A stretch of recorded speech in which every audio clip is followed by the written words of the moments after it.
TY, BCom, BMS और बैफ में financial accounting में ये कॉमन चैप्टर है इन्वेस्टमेंट का, जो है अकाउंटिंग स्टैंडर्ड 13 के हिसाब से ऑब्जेक्टिव्स में पूछते हैं। इन्वेस्टमेंट आता है अकाउंटिंग स्टैंडर्ड 13 के हिसाब से। 15 मार्क्स का वेटेज है इस क्वेश्चन का। बहुत सिंपल क्वेश्चन है, थोड़ा सा 1-2 लेक्चर लगेगा आपको समझने के लिए, और एक बार आपको समझ गया तो सिर्फ 4 सम्स आपको रिवाइज करना है, उसके अलावा कुछ भी नहीं करना है। सिमिलर टाइप के सम्स आते हैं। तो फर्स्ट जो इन्वेस्टमेंट होता है, वो जो परचेसर है, जो इन्वेस्टमेंट परचेज कर रहा है, वो अपनी बुक में ही इन्वेस्टमेंट अकाउंट बनाता है। ये फाइंड करने के लिए कि उसको प्रॉफिट हो रहा है, लॉस हो रहा है, and at the end of the month और ईयर और पर्टिकुलर पीरियड कितना अमाउंट उसके पास बचा हुआ है इन्वेस्टमेंट का, उसमें वो सेल करता है, परचेज करता है, सारे ट्रांजैक्शंस रिकॉर्ड करता है। एक लेजर फॉर्मेट है, बट कॉलम्स थोड़े ज्यादा होता है। अब जो इन्वेस्टमेंट है, आपको 2 टाइप के सम्स आते हैं, fixed rate of interest and fluctuating rate of interest. Mostly fixed rate of interest के आने के चांसेस ज्यादा होते हैं, क्योंकि सबसे ज्यादा सम्स इसी के दिए हुए प्रैक्टिस के लिए। फिक्स्ड रेट ऑफ इंटरेस्ट मतलब आपका इंटरेस्ट रेट फिक्स्ड होगा, जैसे डिबेंचर्स है, प्रेफरेंस शेयर्स है, बॉन्ड है, उनमें ऑलरेडी लिखा रहता है कि 10%, 20% फिक्स्ड है, वो कभी भी फ्लक्चुएट नहीं होंगे। लेकिन जो इक्विटी शेयर्स है, रेट ऑफ इंटरेस्ट या डिविडेंड फ्लक्चुएट होता है। इक्विटी शेयर्स का रेट फिक्स नहीं होता, डिविडेंड दिया तो दिया, नहीं दिया तो नहीं दिया, कितना भी दे सकते हैं। तो ये 2 टाइप के सम्स आते हैं आपको, fixed rate of interest and second is fluctuating rate of interest. First हम स्टार्ट करें फिक्स्ड रेट ऑफ इंटरेस्ट से। अब फिक्स्ड रेट ऑफ इंटरेस्ट में और क्या टाइप्स है, cum interest, ex interest. Actually type नहीं है, एक ही सम के अंदर आता है। अब कम इंटरेस्ट मतलब क्या होता है, सपोज मिस्टर एक्स है, उन्होंने परचेज किया debenture from mister Y on 30 June, 30 जून को परचेज किया। 200 डिबेंचर्स परचेज किया, 200 रुपीज उसका मार्केट प्राइस था और फेस वैल्यू था 100 एंड 10% इंटरेस्ट था। मिस्टर एक्स ने क्या किया, परचेज किया। तो यहाँ पर मिस्टर एक्स कौन हो गया, परचेसर, इसके पास अभी डिबेंचर है। वाई कौन हो गया, सेलर। अब हुआ क्या है, इंटरेस्ट डेट, जब जिस कंपनी के भी डिबेंचर्स है, मिस्टर एक्स और वाई तो मिडिल में परचेज सेल कर रहे हैं। डिबेंचर्स किसके होते हैं, कंपनी के। सपोज एबीसी लिमिटेड कोई कंपनी है और उसके डिबेंचर्स है। जैसे हम लोग इक्विटी शेयर्स है, रिलायंस इंडस्ट्रीज के शेयर्स हैं, मैं भी परचेज कर सकती हूँ किसी और से, कोई और मुझसे भी परचेज कर सकता है। कंपनी यहाँ पर कहीं पर भी बीच में नहीं है। उसी तरह से मिस्टर एक्स और मिस्टर वाई ने एक दूसरे को डिबेंचर्स बेचा, खरीदा। इंटरेस्ट डेट कब थी, 31 मार्च 2020। मतलब कंपनी इंटरेस्ट कब पे करने वाली थी, 31 मार्च, ईयर एंड पे 10% के हिसाब से। अब मिस्टर एक्स ने बोला, नहीं मिस्टर वाई ने बोला, जो सेलर है, इसके पास डिबेंचर्स कब से थे, 1 अप्रैल 2019 टू 31 मार्च 2020। ये जो पीरियड है, ये इंटरेस्ट का पीरियड है। At the end of the year पे करते हैं ना, तो 31 मार्च 2020 एंड है, स्टार्ट कब हुआ होगा, 1 अप्रैल 2019। तब तक डिबेंचर्स किसके पास थे, मिस्टर वाई के पास। उसके अलावा भी मिस्टर वाई के पास 31 मार्च 2022, 30 जून 2020 इन्हीं के पास डिबेंचर थे। ठीक है, तो अभी यहाँ पे प्रॉब्लम क्या हुआ, 31 मार्च 2020 को डिबेंचर का इंटरेस्ट पे किया तो ठीक है, वो तो मिस्टर वाई को मिल रहा है, उन्हीं के पास डिबेंचर है। लेकिन जब नेक्स्ट ईयर है ना, नेक्स्ट ईयर यानी 31 मार्च 2021 को जब इंटरेस्ट पे करेगी कंपनी, आधे टाइम तो था मिस्टर वाई के पास, 3 महीना मिस्टर वाई के पास है, और फिर आ गया मिस्टर एक्स के पास। मिस्टर एक्स के पास कब आया, 1 जुलाई या 30 जून ही पकड़ो, 30 जून 2020। अब पूरा समझो, इसके पास इन्हें इंटरेस्ट कब पे किया, 31 मार्च 2021 को। मतलब ईयर क्या था, 1 अप्रैल 2020, 1 अप्रैल 2020 से लेकर 30 जून तक मिस्टर वाई जो है बेचारे, उसके पास 3 महीने के लिए डिबेंचर पड़ा हुआ था। अब उसके बाद चला गया मिस्टर एक्स के पास, क्योंकि उसने परचेस कर लिया। अब जब इंटरेस्ट मिला ना, तो ये जो 3 महीना है, अप्रैल मई जून, वो किसको मिलना चाहिए था, मिस्टर वाई को, क्योंकि उसके पास डिबेंचर था। एंड बाकी के 9 महीने मिस्टर एक्स के पास डिबेंचर था, तो मिस्टर एक्स को मिलना चाहिए। लेकिन कंपनी को तो ये सब नहीं पता, तो कंपनी ने किसको पे कर दिया 12 महीने का इंटरेस्ट, मिस्टर एक्स को, जिसके भी पास उस दिन डिबेंचर था, उसको पे कर दिया। तो मिस्टर एक्स को पूरा 12 महीने का इंटरेस्ट मिल गया, लेकिन उसने डिबेंचर तो सिर्फ 9 महीने तक ही रखा था अपने पास। तो मिस्टर एक्स को मिस्टर वाई ने बोला कि भाई मैं इंटरेस्ट लेने के बाद आपको 3 महीने का वापस दूंगा, इससे अच्छा एक काम करते हैं, मैं जब परचेस कर रहा हूं ना, तब आपको 3 महीने का इंटरेस्ट साथ में देता हूं। अब इससे क्या होगा, मिस्टर एक्स जो परचेसर है ये मिस्टर वाई को 3 मंथ का इंटरेस्ट तभी के तभी दिया है। मिस्टर एक्स को तो 30 मार्च को मिलने वाला है वापस इंटरेस्ट, तो वो अपना 9 महीने का रख लेगा, 3 महीने का मिस्टर वाई को दे देगा। ये सब पूरी कंडीशन कब आती है? जब आपका ईयर के बीच में सेल और परचेज होता है। अगर तेरे पास मार्च को होता है तो कोई प्रॉब्लम नहीं है, जिसके भी पास डिबेंचर उसको इंटरेस्ट मिल जाता है। बीच में 30 जून को हो गया सेल, 3 महीना था मिस्टर वाई के पास, 9 महीना था मिस्टर एक्स के पास, तो कायदे से तो इंटरेस्ट को डिवाइड करना चाहिए, 3 महीने का इंटरेस्ट इसको और 9 महीने का इंटरेस्ट इसको। लेकिन कंपनी ने पूरे 12 महीने का इंटरेस्ट दे दिया मिस्टर एक्स को। तो मिस्टर एक्स ने बोला कि जब मुझे इंटरेस्ट मिलेगा तब मैं आपको 3 महीने का दूंगा। इससे अच्छा एक काम करता है, जब मैं परचेस कर रहा हूँ ना, तो आपको तो पता है कि मैं 3 महीने के गैप में परचेस कर रहा हूँ। 31 मार्च 2020 को आपका ईयर एंड होता है, मुझे तभी परचेस कर लेना चाहिए, लेकिन मैंने 3 महीने बाद पे किया। तो 3 महीने का जो आपने होल्ड रखा है, आपका पैसा ब्लॉक है ना, क्योंकि आपने डिबेंचर्स खरीदे, तो 3 महीने तक आपका पैसा ब्लॉक था, तो 3 महीने का इंटरेस्ट आपको मिलना चाहिए था। तो वो क्या कर रहा है, स्टार्टिंग में ही बोल रहा है कि भाई प्राइस के साथ ही इंटरेस्ट भी ले लो, 3 महीने का इंटरेस्ट भी ले लो, मुझे तो 12 महीने बाद मिल जाएगा वो इंटरेस्ट। तो इसको बोलते हैं कम इंटरेस्ट। इन शॉर्ट इसका मतलब सिर्फ इतना है कि जब हम प्राइस पे करते हैं डिबेंचर्स को परचेस करने के लिए, तो उसके अंदर हम इंटरेस्ट भी इंक्लूड करके देते हैं। एक्स इंटरेस्ट में ऐसा नहीं होता है। यहाँ पर मिस्टर एक्स ने बोला मैं क्या करूंगा, 3 महीने का इंटरेस्ट आपका ड्यू है और नहीं मिल रहा है, मैं नहीं पे करूंगा, मैं सिर्फ अभी अपनी जितना कॉस्ट है ना डिबेंचर का उतना ही पे करने वाला हूँ, उसको बोलते हैं एक्स इंटरेस्ट। तो कम इंटरेस्ट में ऑलरेडी प्राइस के साथ इंटरेस्ट इंक्लूड किया हुआ है, एक्स इंटरेस्ट में इंटरेस्ट इज नॉट इंक्लूडेड। तो ये जो पूरी रामायण महाभारत की उस एग्जाम्पल का सिर्फ इतना ही मतलब है कि अगर आप डिबेंचर्स कम इंटरेस्ट परचेस कर रहे हो, कम इंटरेस्ट के साथ परचेस कर रहे हो, तो हमको कॉस्ट कैसे निकालनी है, प्राइस जितना आपने पे किया माइनस इंटरेस्ट, क्योंकि हमको डिबेंचर के लिए कितना पे करना पड़ा वो निकालना जरूरी है। हमने प्राइस के साथ इंटरेस्ट ऑलरेडी इंक्लूड किया हुआ, तो इंटरेस्ट को माइनस कर देंगे। अगर आप एक्स इंटरेस्ट कर रहे हो तो वेल एंड गुड, आपको अलग से कुछ निकालने की जरूरत नहीं है, जितने भी आप डिबेंचर्स परचेस कर रहे हो उनको मल्टीप्लाई कर दो प्राइस। इंटरेस्ट कैसे कैलकुलेट होता है, नंबर ऑफ डिबेंचर्स, जितना भी आपने डिबेंचर्स बॉन्ड्स जो भी परचेस किया इनटू फेस वैल्यू। इंटरेस्ट कभी भी मार्केट वैल्यू पे नहीं आता है, इंटरेस्ट डिविडेंड हमेशा फेस वैल्यू पर ही आता है, into rate of interest and into period, कितने दिन का इंटरेस्ट है वो सब पीरियड से निकालते हैं। थोड़ा बहुत समझा होगा, सम 1-2 सम के बाद आपको अच्छे से समझ में आएगा। तो प्लीज कोई भी हाइपर मत होना, आप लोगों की लास्ट ईयर से आदत है कि फर्स्ट लेक्चर में चालू कुछ नहीं समझ में आ रहा है वैसा टाइप का, तो मैं पहले ही वॉर्न कर रही हूँ, कोई हाइपर मत होना, 1-2 लेक्चर लगेंगे समझने में। अब इसमें से सम्स क्या आ सकते हैं इंपॉर्टेंट है। सबसे पहले आपको बनाना है इन्वेस्टमेंट का फॉर्मेट, सिर्फ एक फॉर्मेट बनेगा, हाफ पेज एंड बस हाफ पेज का ही बनता है, तो वो एक इम्पॉर्टेंट है। फॉर्मेट ड्रॉ करने के बाद आप बनाओगे टाइमलाइन। टाइमलाइन हमेशा बनानी ही है, आपके वर्किंग नोट का पार्ट है, टाइमलाइन बना दी। उसके बाद थर्ड बनेंगे वर्किंग नोट्स। बिना वर्किंग नोट के कभी भी सम नहीं होगा, सबसे ज्यादा वेटेज वर्किंग नोट को, बिना वर्किंग नोट के आपका कैलकुलेशन नहीं होगा, सम भी नहीं होगा। तो वर्किंग नोट में कोई शॉर्टकट मत करना। ऑलवेज कैलकुलेट प्रॉफिट और loss when there is a sale of debenture. जब भी आप डिबेंचर बेचते हो, कोई भी चीज अगर हम बेचेंगे तो सेल ऑफ प्रॉफिट या लॉस होने ही वाला है, सब में बोला हो नहीं बोला हो, ये चीज हमेशा याद रखना है कि जब भी आप डिबेंचर बेच रहे हो तो आपको नेक्स्ट वर्किंग नोट करना है प्रॉफिट एंड लॉस कैलकुलेशन का। क्वेश्चंस किस टाइप के आ सकते हैं, एक्स इंटरेस्ट कम इंटरेस्ट तो हर सम में आने वाला है। एक्स इंटरेस्ट वो परचेस पे हो सकता है, सेल पे हो सकता है, कम इंटरेस्ट भी परचेस और सेल्स पे हो सकता है। कभी कभी आपको मल्टीपल इंटरेस्ट रेट दी होगी, जैसे मैंने यहाँ पे बोला कि साल में सिर्फ एक बार इंटरेस्ट मिल रहा है 31 मार्च को, क्वार्टरली मिल सकता है, मंथली मिल सकता है, ईयरली मिल सकता है, हाफ ईयरली मिल सकता है। इस तरह से इंटरेस्ट रेट बहुत सारी दी रहती है।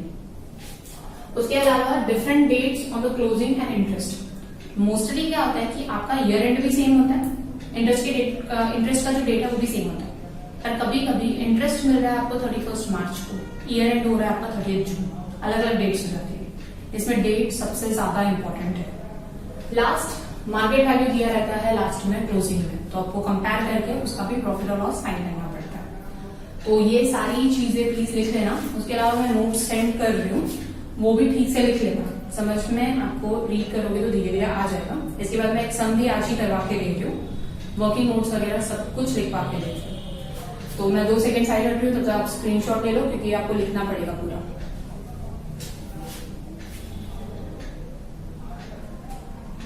ओके, अभी आप लोगों की सारी बुक्स में हो सकता है कि क्वेश्चंस आगे पीछे सब अलग अलग हो, लेकिन पूरे चैप्टर में आपको literally 4 to 5 sums he solve करने हैं। इनकेस मेरे सम्स कराने के बाद किसी का कुछ एक्स्ट्रा सम रहेगा तो हम बाद में डिस्कस करेंगे। अभी फिलहाल जो मैं करवा रही हूँ वो है बीकॉम की बुक का। अब बुक्स भी आगे पीछे चेंज हो गई है, तो मेरे में क्वेश्चन नंबर 1 है पेज नंबर 319 पे। अब ईयर फाइंड कर लेना, मार्च 2005 का। तो इन्वेस्टमेंट का ये है फॉर्मेट, लंबा चौड़ा फॉर्मेट है, आपको डबल पेज लग जाएगा। ऐसे स्लैंट में कभी भी मत करना, इस तरह से मत करना। डबल पेज लो और डबल पे ड्रॉ करो। इस तरह से करोगे आपके बहुत ज्यादा मिस्टेक्स होने के चांसेस होते हैं। डबल पेज पे फॉर्मेट ड्रॉ करना। लेक्चर मतलब 2 पार्ट में डिवाइडेड है।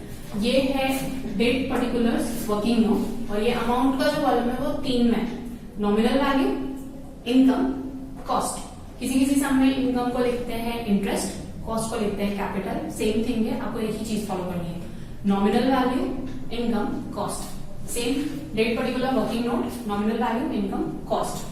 फॉर्मेट के ऊपर लिखना है in the books of mister Dharmesh, जिसकी भी बुक में बना रहे हो, इन्वेस्टमेंट अकाउंट ऑफ 12% डिबेंचर। तो यहाँ पर रेट ऑफ इंटरेस्ट क्या है, 12%। डिबेंचर्स के सामने जो भी ऐसा नंबर दिया रहता है ना, परसेंटेज, वो इंटरेस्ट होता है। तो 12% इंटरेस्ट का डिबेंचर है of Shiva limited. Shiva limited company है। फॉर द ईयर एंडेड 31 दिसंबर 2013 के लिए हम ये सब बना रहे हैं।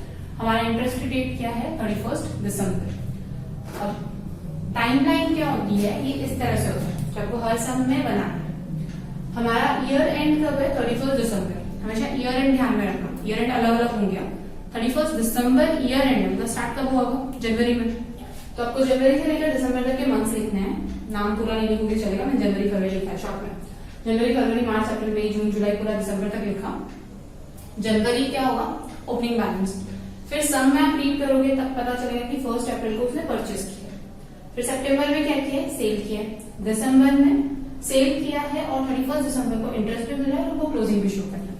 अभी टाइमलाइन क्यों इंपॉर्टेंट है, क्योंकि आपको सम बार बार रीड नहीं करना है और आपको पता है कि किस मंथ में किसके बाद क्या करते जाना है।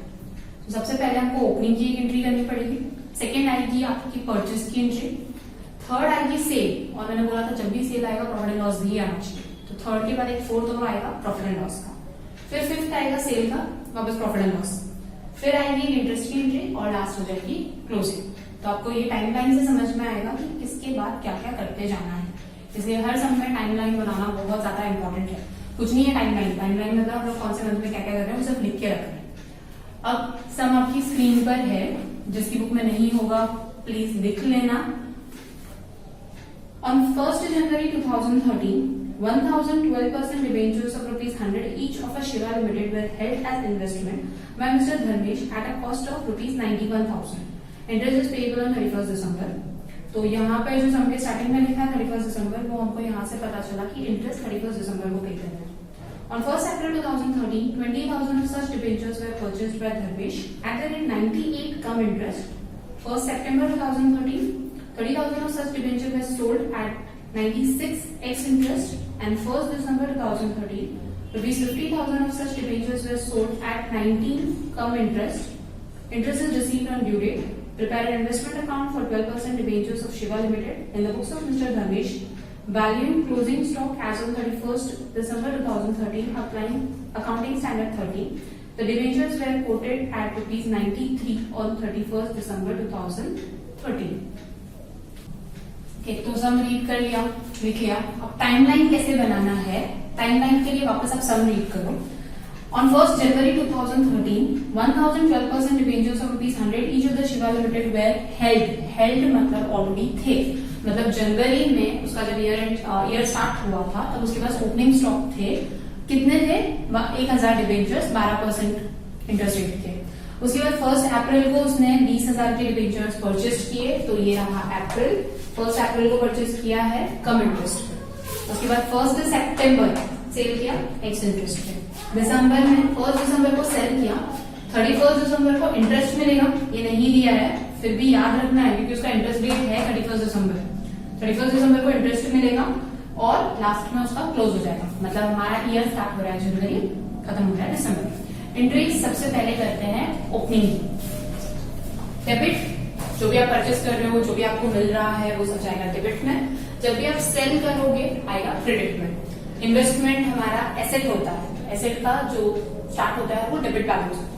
तो डेबिट बैलेंस में हम क्या लिखेंगे, 1 January 2013 to opening to balance drop down. यहाँ पे लगाना है आपको वर्किंग नोट नंबर 1, क्योंकि हर कैलकुलेशन से पहले हमको वर्किंग नोट बनाना है। अब वर्किंग नोट क्या बनेगा इसका, आपको चाहिए नॉमिनल वैल्यू, तो वर्किंग नोट नंबर नहीं है, वर्किंग नोट नंबर 1 ओपनिंग का नॉमिनल वैल्यू क्या हो जाएगा, 1000 डिबेंचर्स है 100 रुपए के। नॉमिनल मतलब इनिशियली फेस वैल्यू के हिसाब से आपने कितने में परचेज किया, नॉमिनल वैल्यू है 1000 इंटू 100 दैट इज 1 लाख। तो डिबेंचर्स कितने के हैं, 1 लाख नॉमिनल वैल्यू, पर कॉस्ट कितना दिया हुआ है मिस्टर दरवेश, at a cost of 91,000। Cost में आ जाएगा आपका 91,000 और डिबेंचर्स कितना है 1 लाख। ये 1 लाख कैसे मिला, जनरली 100 रुपया ही होती है नॉमिनल वैल्यू एक डिबेंचर्स की, लेकिन अगर नहीं भी दिया है तो भी हमको 100 रुपीज ही अज्यूम करना है। 1000 डिबेंचर्स थे, 100 रुपया एक नॉमिनल वैल्यू था, तो 1 लाख का डिबेंचर, बट कॉस्ट मतलब मार्केट वैल्यू अभी कितनी है 91,000। इंटरेस्ट फिलहाल तो नहीं आएगा क्योंकि अभी पिछले साल का इंटरेस्ट मिला था, 31 दिसंबर 2012 को इंटरेस्ट मिला रहेगा, 1 जनवरी 2013 को इंटरेस्ट नहीं है। फिर फर्स्ट पार्ट होता है 1 अप्रैल 2013 को इसने परचेज किया 98 कम इंटरेस्ट में, तो यहाँ पर लिखेंगे हम to bank 1 April 2013 to bank account working note number 2। अब इसने इंटरेस्ट कितने के 20,000 के, नॉमिनल वैल्यू हो गई आपकी 20,000, कितने में परचेज किया 98 कम इंटरेस्ट में। कॉस्ट निकालना बाकी है, इंटरेस्ट निकालना बाकी है, और कम इंटरेस्ट मतलब हम लोग कॉस्ट कैसे निकालते हैं, प्राइस माइनस इंटरेस्ट आ जाएगी आपकी कॉस्ट। अब प्राइस मतलब नॉमिनल वैल्यू नहीं होता है, प्राइस मतलब कितने में खरीदा। उसके पास थे 20,000 डिबेंचर्स, एक डिबेंचर्स की वैल्यू कितनी है 100 रुपीज, मतलब कितना हो गया 200 डिबेंचर्स, और आपको प्राइस दी क्या है 98, तो उसको 98 से मल्टीप्लाई करेंगे। इंटरेस्ट, अब इंटरेस्ट कैसे निकालना है, इंटरेस्ट हमेशा नॉमिनल वैल्यू पे ही निकलता है, या आप number of debentures into nominal value ले सकते हो। फॉर्मूला मैंने लिखा था number of debentures into nominal value into rate of interest और पीरियड मतलब लास्ट इंटरेस्ट कब उसको मिला था, लास्ट ईयर के दिसंबर में। जनवरी का इंटरेस्ट बाकी था, फरवरी का बाकी था, मार्च का बाकी था, अप्रैल का नहीं बाकी था क्योंकि अप्रैल तो 1 अप्रैल को उसने परचेज कर लिया, तो 3 महीने का इंटरेस्ट प्राइस में ऑलरेडी इंक्लूडेड है, तो 3/12, तो 200 इंटू 98 करेंगे तो आपका आता है 19,600, और ये कैलकुलेशन किया तो आ जाएगा 600, मतलब आपकी कॉस्ट कितनी होगी 19,600। अब ये सब क्या किया है, हमने 20,000 के डिबेंचर्स थे, 20,000 नॉमिनल वैल्यू थी, मतलब 200 डिबेंचर्स खरीदे हमने, यहाँ पे डायरेक्ट प्राइस दी थी कि 20,000 रुपए है, 20,000 रुपए 100 रुपए का एक डिबेंचर नॉमिनल वैल्यू, तो 200 डिबेंचर्स था 98 रुपीज में खरीदा, तो 19,600 होना चाहिए था, लेकिन ये था क्या कम इंटरेस्ट, तो कम इंटरेस्ट में आपको इंटरेस्ट माइनस करना था।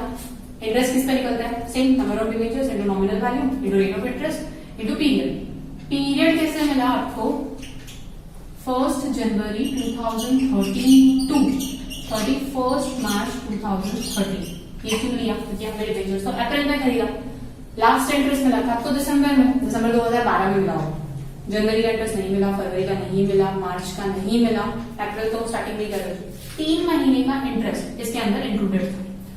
तो अब इसको लिखेंगे हम यहाँ पर 20,000 का नॉमिनल वैल्यू, इंटरेस्ट कितना है 600 और कॉस्ट कितना आया 19,000, सॉरी ये 600 माइनस किया ना तो यहाँ पर 19,000, कॉस्ट आ गया आपका 19,000। मैंने पहले ही बोला था 1-2 सम के बाद ही समझेगा, बस कैलकुलेशन ठीक से ध्यान दो। जब भी आपका कम इंटरेस्ट है तो हम हमेशा प्राइस मतलब जो आपको दी है, कभी कभी आपको डायरेक्टली प्राइस दी रहेगी, कभी कभी आपको पर डिबेंचर प्राइस दी रहेगी, तो हमको सबसे पहले क्या निकालना है number of debentures into rate, price मिला उसके अंदर इंटरेस्ट ऑलरेडी इंक्लूडेड था, माइनस किया तो हमको कॉस्ट मिला। नेक्स्ट आते हैं सेल पर। सेल किया है एक्स इंटरेस्ट, सेल किया तो कहाँ आएगा as sale, 1 September 2013 by bank. Working note number 3। Sale कितने का किया है? 30,000 का, मतलब नॉमिनल वैल्यू ठीक है 30,000 है। कितने पे किया है? 96 पे। वापस निकालो। Third sale at ex interest, ex interest पे तो हमको प्राइस कॉस्ट के लिए इंटरेस्ट माइनस नहीं करना, लेकिन इंटरेस्ट कैलकुलेट तो करना पड़ेगा इस चीज के लिए। तो यहाँ पर हमारा कॉस्ट हो जाएगा 30,000 के डिबेंचर थे, 100 रुपए का एक डिबेंचर, मतलब 300 डिबेंचर, और एक्स इंटरेस्ट पे थी प्राइस 96।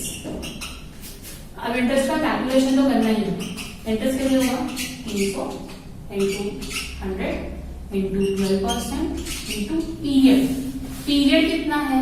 हमने तो परचेज किया सितंबर, तो 1 महीना, 2 महीना, 3 महीना, 4, 5, 6, 7, 8, 8 महीने तक का इंटरेस्ट हमको नहीं मिला, तो 8/12। अब ये सब समझेगा कैसे? आपका last interest date, interest date क्या है? 31 दिसंबर। 31 दिसंबर मतलब आपको 2012 में इंटरेस्ट मिला होगा, तो 2012 31 दिसंबर 2012 से लेकर जब भी जो भी ट्रांजैक्शन होता है उस डेट तक आपको पीरियड कैलकुलेट करना है। तो 31 दिसंबर 2012 मतलब 1 जनवरी 2013, जनवरी, फरवरी, मार्च, अप्रैल, मई, जून, जुलाई, अगस्त तक, क्योंकि ये तो 1 सितंबर को हुआ है। तो इंटरेस्ट के लिए पीरियड कैसे कैलकुलेट करना है? लास्ट इंटरेस्ट डेट से लेकर अब तक, सितंबर तक हो गए आपके 8 महीने। तो यहां से 300 इंटू 96 हो जाएगा 28,800, और इसका कैलकुलेशन होता है 2,400। माइनस माइनस नहीं करना है, अलग अलग ही लिखना है। तो कॉस्ट के कॉलम में लिखेंगे 28,800 और इंटरेस्ट के कॉलम में लिखेंगे 2,400। यहां तक हाफ सम खत्म हुआ है। अब सेल किया है तो मैंने आपको बोला था प्रॉफिट एंड लॉस तो फाइंड करना ही है, भले ही बोला हो नहीं बोला हो। ये थोड़ा सा ट्रिकी पार्ट है, प्रॉफिट एंड लॉस कैसे फाइंड करते हैं। तो मेरे को ये वर्किंग नोट्स रफ करने पड़ेंगे, आपको यहाँ तक लिखना है तो एक बार लिख लो। उसके बाद हमारा एक सेल का प्रॉफिट एंड लॉस बाकी है, फिर हमने एक और सेल किया है वो करना है, इंटरेस्ट फाइंड करना है, क्लोजिंग स्टॉक फाइंड करना है। तो 2 सेकंड यहाँ तक लिख दो, मैं रफ कर रही हूँ इसके बाद वर्किंग नोट्स। ओके, हमने लास्ट की थी सेल की एंट्री 1 सितंबर। अब निकालना है इसका profit and loss. Profit and loss कैसे निकालना है? सेल प्राइस, ये जो कॉस्ट है ना उसको हम बोलते हैं सेल प्राइस 28,800, मतलब इतने में हमने बेचा। प्रॉफिट कैसे निकालेंगे? Sale minus cost. कॉस्ट कैसे कैलकुलेट करना है? ये वाले पार्ट को छोड़कर जितना भी डेबिट है उसको ऐड करना है, नॉमिनल कॉस्ट को ऊपर ऐड करना है। तो कॉस्ट 91,000 प्लस 19,000 और उसका नॉमिनल वैल्यू से डिवाइड करना है, 1 लाख प्लस 20,000 मल्टीप्लाइड बाय जो आप बेच रहे हो ना उसका नॉमिनल वैल्यू। फॉर्मूला वगैरह सब कुछ मैंने नोट्स में लिखा है। जब भी आप बेचते हो उस डेट को छोड़कर जितना भी डेबिट है उसका कॉस्ट ऊपर लिखो, नॉमिनल वैल्यू नीचे लिखो, और जिसका आपको निकालना है उसका नॉमिनल वैल्यू यहाँ पर लिखते हैं। इसका मतलब क्या हुआ कि 91,000 प्लस 19,000 जब था तो नॉमिनल वैल्यू 1,20,000 था। तो अगर 30,000 है तो नॉमिनल वैल्यू कितना, मतलब कितना कॉस्ट होना चाहिए। तो ये कैलकुलेशन करोगे तो आता है आपका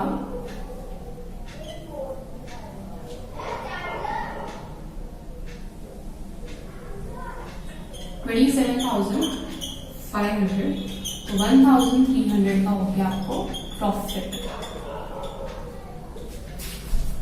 sale price cost minus cost, तो सेल प्राइस ज्यादा थी कॉस्ट कम थी तो हमको प्रॉफिट हुआ 1,300 का। और ये प्रॉफिट दिखाते हैं हम लोग डेबिट साइड में। तो यहाँ पर दिखाओगे 1 सितंबर 2013 टू प्रॉफिट और loss account working note number 4, और ये आएगा आपका कॉस्ट कॉलम में 1,300। ये कब कौन सी चीजें लेनी है प्लीज लिख कर रख लेना। मैं फोटोज भी सेंड कर रही हूँ, उसमें भी अगर नहीं समझेगा तो प्लीज लिख कर लेना। यहाँ पर क्या किया हमने, डेबिट का कॉस्ट लिया, डेबिट का कॉस्ट लिया डिवाइड बाय डेबिट का नॉमिनल वैल्यू, और ये जो सेल किया ना उसका नॉमिनल वैल्यू, सेल का नॉमिनल वैल्यू हमेशा इसी तरह से फॉर्मूला जाएगा, अगर क्रेडिट में कुछ होता तो माइनस कर देते। अब नेक्स्ट है आपका सितंबर, सेल हो गया। दिसंबर को भी वापस सेल कर रहे हैं, तो 1 December 2013 by bank, working note number 5। Sale किस पे किया है, कम इंटरेस्ट। तो सेल किया है हमने 50,000 debentures, way sold for 98। Price come interest है ना, तो price minus interest cost. Price कैसे निकालेंगे, 50,000 डिबेंचर्स है, 100 से डिवाइड करो, मल्टीप्लाई बाय कितने का है, 99 का। ये आ जाएगा आपका 49,500। यहाँ तक आई होप आपको प्राइस निकालना तो आ गया होगा। जो भी नॉमिनल वैल्यू दिया है divided by nominal value of 1 debenture into जो भी आपको प्राइस मिला है। इंटरेस्ट कैसे निकालेंगे, इंटरेस्ट हमेशा number of debentures into 100 into 12%। अब पीरियड क्या आएगा, कब मिल रहा है आपको, ये सेल कब हो रहा है, दिसंबर, जनवरी फरवरी मार्च अप्रैल मई जून जुलाई अगस्त सितंबर अक्टूबर नवंबर, 11 मंथ, क्योंकि 1 दिसंबर को 11/12। यहाँ पे हो जाएगा 5,500 का इंटरेस्ट, तो आपका कॉस्ट निकलेगा 44,000, ये आपका कॉस्ट। यहाँ पे लिखेंगे हम नॉमिनल वैल्यू तो था 50,000, इंटरेस्ट निकाला हमने 5,500 और कॉस्ट निकाला 44,000। अब सेल किया है तो प्रॉफिट लॉस भी होगा, तो सेल इसी तरह से बनाना है वापस। 5 प्रॉफिट, 6 प्रॉफिट और loss on sale of investment.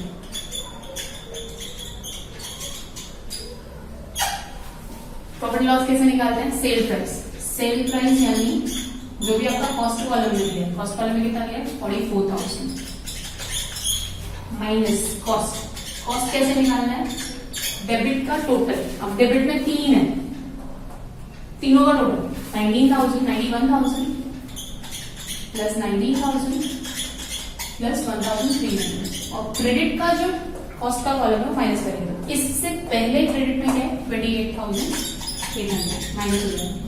Same नीचे करना है नॉमिनल वैल्यू के साथ, 1 लाख प्लस 20,000 माइनस 30,000, और मल्टीप्लाई किससे करोगे, जो सेल किया है उसकी नॉमिनल वैल्यू से, दैट 50,000। ये सब करके यहाँ पर आ जाएगा 40,000। ये सब करने के बाद आपको मिलेगा यहाँ पर 45,833, यानी 1,833 का हो जाएगा लॉस। यहाँ पर सेल प्राइस 44,000 है, कॉस्ट कितना आया, 45,833, कॉस्ट ज्यादा आया, लॉस 1,833 का। लॉस रिकॉर्ड होता है क्रेडिट साइड में। तो 1 December 2013 by profit and loss, working note number 6, loss जाके रिकॉर्ड हो जाएगा कॉस्ट वाले कॉलम में 1,833। यहाँ तक ऑलमोस्ट हम एंट्रीज कर चुके हैं। हमने ओपनिंग का एंट्री किया, परचेज का किया, सेल का किया, दिसंबर में जो सेल किया उसका किया। अभी 31 दिसंबर वर्किंग नोट 7 इंटरेस्ट कैलकुलेशन।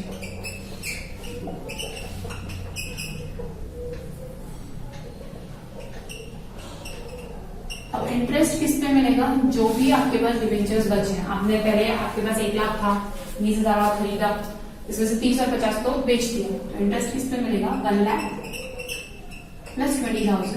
जो आपके पास डिबेंचर्स थे उसमें से आपने बेचा कितना, 30,000 माइनस 50,000, मतलब 1,20,000 के डिबेंचर्स में से 80,000 तो आपने बेच दी। अभी फाइनली आपके पास डिबेंचर्स कितना बचा, 40,000। इस 40,000 के ऊपर आपको इंटरेस्ट मिलेगा, क्योंकि इंटरेस्ट कब मिलता है, ईयर एंड में जितने डिबेंचर्स आपके हाथ में है ना, उतने भी इंटरेस्ट मिलता है। स्टार्टिंग में 1 लाख था, 20,000 परचेस किया, फिर 50-30 बेच दिया, तो फाइनल आपके पास बचता है 40,000 का डिबेंचर्स। तो 40,000 पे 12% फुल ईयर का, क्योंकि वो तो 31 दिसंबर को मिल रहा है ना, तो हम अगर ईयर भी कैलकुलेट भी करते तो मंथ फुल ही आएगा। तो इसके ऊपर निकालेंगे हम 40,000 पे 12% का इंटरेस्ट, वो निकलेगा आपका 4,800, और इसको डालना है यहाँ पर by bank 31 December 2013 7th working note interest 4,800। अब लास्ट में निकालना है आपको क्लोजिंग। क्लोजिंग में यहाँ तो कोई प्रॉब्लम नहीं है, लेकिन कुछ कुछ सम्स में प्रॉब्लम्स आ सकती है। अब यहाँ पर दिया हुआ है कि 93 रुपीज है जो वो क्लोजिंग दिया था, लास्ट में दिया ना, the debentures were quoted at ₹93। वो मैं नेक्स्ट टाइम बताऊंगी उसका क्या करना है, फिलहाल सिर्फ क्लोज कर दो। क्लोज करने के लिए बैलेंसिंग फिगर वगैरह निकालना है, तो सबसे पहले नॉमिनल वैल्यू का निकालेंगे। तो नॉमिनल वैल्यू यहाँ पर होता है 1,20,000, यहाँ पर हो रहा था 80,000, तो हमारे पास अभी भी 40,000 के डिबेंचर्स बचे हुए हैं। तो 31 दिसंबर 2013 by balance brought carried down. Similarly अगर कॉस्ट को बंद करते हैं तो कॉस्ट का यहाँ का टोटल है 1,11,300, यहाँ का टोटल कम होता है तो यहाँ का बैलेंसिंग फिगर आ जाएगा 36,667।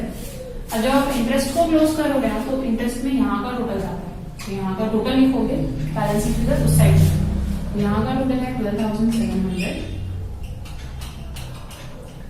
यहाँ पे बैलेंसिंग फिगर आएगा आपका 12,100, उसको हम लिखते हैं टू प्रॉफिट एंड लॉस। इसको बैलेंसिंग फिगर है, लेकिन इसको हम लोग बैलेंस कैरी डाउन नहीं लिखते हैं, इंटरेस्ट हमारी इनकम होती है इसलिए हम लिखते हैं उसको प्रॉफिट एंड लॉस में ट्रांसफर करते हैं। डेट आएगी 31 दिसंबर 2013। अब अगर इस पूरे सम में से अगर आपको ओपनिंग बैलेंस कैसे लिखना है, इंटरेस्ट कैसे निकालना है, एक या दो चीजें भी समझिए इनफ है। 2 बार अच्छे से ये वीडियो देखना, एक एक चीज कैसे कैलकुलेट करनी है, कम इंटरेस्ट क्या होता है, एक्स इंटरेस्ट क्या होता है। उसके बाद मैसेज करके बता देना कि कितना समझा है। वैसे देखो 2-3 लेक्चर तो मुझे नहीं लगता है कुछ समझेगा, मैं 2-3 लेक्चर के बाद ही आपका ऑनलाइन लेक्चर दूंगी, ठीक है। इसके बाद हम लोग देखते हैं नेक्स्ट वीक।